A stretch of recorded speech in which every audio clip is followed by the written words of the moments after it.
Sir, మా అత్తయ్యకి ఎప్పుడు అలసటగా ఉంటుంది అండ్ ఏ కారణం లేకుండా బాగా బరువు పెరిగిపోతుంది అండ్ ఎక్కువగా రాలిపోతుంది.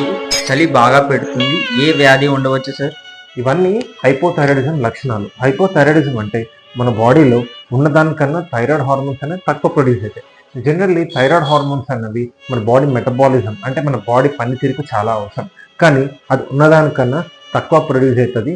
సో దానివల్ల హైపోథైరాయిడిజం అని అంటారు. దాని లక్షణాలు ఏమేమి ఉంటాయంటే బరువు అనేది చాలా పెరిగిపోతారు, ఆకలి అస్సలు ఉండదు, అయినా పెరుగుతూనే ఉంటారు. బరువు, హెయిర్ లాస్ చాలా ఉంటుంది, ఐబ్రోస్ కూడా లాటరల్ అంటే సైడ్కి లాస్ అవ్వకుండా ఉండే ఛాన్స్ ఉంటుంది. అది కాకుండా మనకి ఫీమేల్స్లో అంటే లేడీస్లో పీరియడ్స్ అనేవి బాగా డిస్టర్బ్ అయిపోతాయి, చాలా లేట్గా వస్తాయి, లేదంటే రాకుండా కూడా పోవచ్చు. అది కాకుండా మనకి బాగా లేజినెస్ అనే ఫీలింగ్ ఉంటుంది. సో ఇవన్నీ హైపోథైరాయిడిజం ఫీచర్స్. సో దీనికి ఏంటి అంటే సింపుల్గా థైరాయిడ్ ప్రొఫైల్ ఒక టెస్ట్ చేస్తే సరిపోతుంది. ఆ టెస్ట్ అనేది ఎక్కడైనా చేసుకోవచ్చు. సో ఆ టెస్ట్ ద్వారా మనకి ఏంటి అంటే థైరాయిడ్ హార్మోన్స్ ఏ లెవెల్లో ఉన్నది అనే విషయం మనకి అర్థమవుతుంది. దాన్ని బట్టి మీ దగ్గర ఉన్న సర్జన్ని కన్సల్ట్ అవుతాయి. వాళ్ళు కొన్ని థైరాక్సిన్ టాబ్లెట్స్ ప్రిస్క్రైబ్ చేస్తారు. ఆ టాబ్లెట్స్ అనేవి రెగ్యులర్గా వేసుకోవాలి, డైలీ పొద్దున పడిగడుపున.